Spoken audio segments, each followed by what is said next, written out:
Alright everyone, I recently picked up this product here.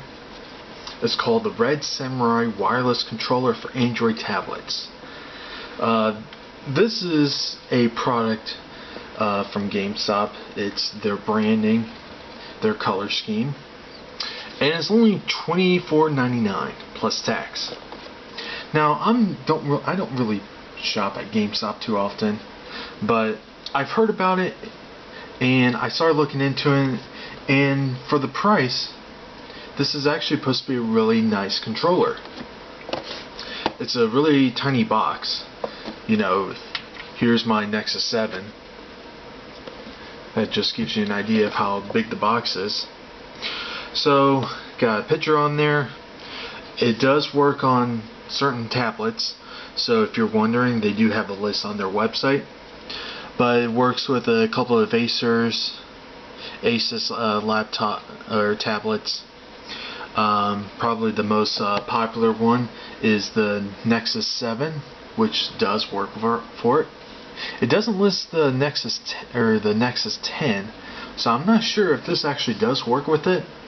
But it's a Bluetooth controller, so I don't see why it wouldn't work.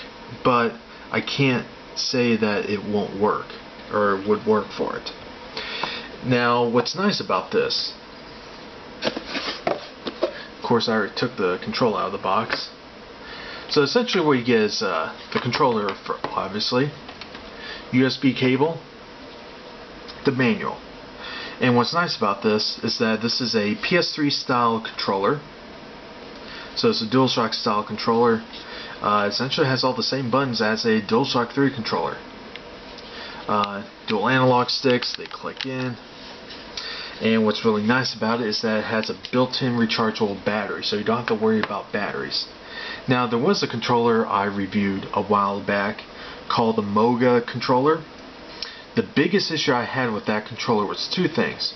One was you had to rely on a software in order for it to work, and two, for some reason after a while the Bluetooth connection would be very delayed, so when you move the analog sticks around, it wouldn't respond right away, and that right there was a complete deal breaker. I stopped using it.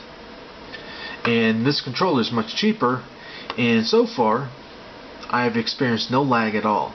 Very responsive, nice weight to it. It's not too heavy, but it's not dirt light either. So it doesn't work with all the games, but it's designed to just connect to the tablet, and as long as the game supports controllers, it'll work for us. So like the Sonic games for Android, Shadowgun, Grand Theft Auto, a game that I started playing on here, which is a upscale version of the Wii version, the Conduit. Remember that first-person shooter that got hyped up for the Wii? It's actually on the Android platform now. So, of course, I decided to download a bunch of Sonic games I had purchased a while back. But let's just say I do want to connect to it. It's just like connecting to any other Bluetooth device. Now, first, because it does have a built-in rechargeable battery, I would highly recommend just charge it up fully before you start using it. Now, there is a switch back here. They got a K and a G. You got keyboard mode and gamepad mode. I just have it switched to gamepad mode because if the game supports a gamepad, it'll automatically recognize it, and that's it. So under the Bluetooth, this would be the power button. You just press and hold for a couple seconds until it goes into power mode, and you just connect it to like any other Bluetooth device. Now, once you do have it connected on there, it's simple. As long as your Bluetooth is turned on, you just turn on the power, and it's already connected. So I have on gamepad mode, and what's nice about the Android platform is that you can just use the gamepad to navigate the tablet. There are a couple of games on here that does not support, like Call of Duty Zombies, which is kind of a shame. if the developers are watching this video, add gamepad support to this game, because I'd be playing the hell out of it. But let's load up Conduit HD.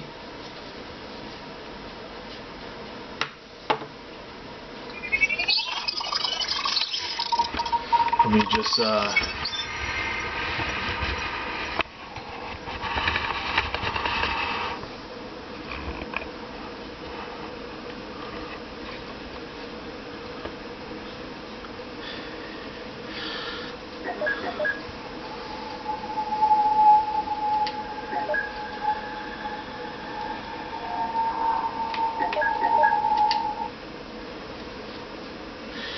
it's so weird playing a game that was just on a last generation console on a tablet, and it makes you start to wonder how relevant are the next generation consoles are going to be.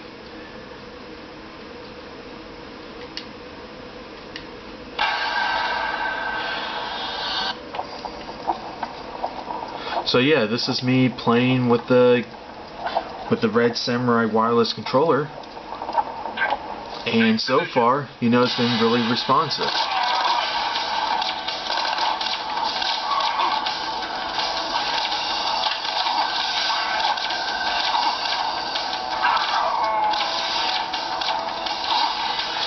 Now this game that I'm playing, it's free to download, but you can only play the first 2 missions. After that, to play the rest of the game, I would suggest just buying the rest of the game for $5, which is all it is.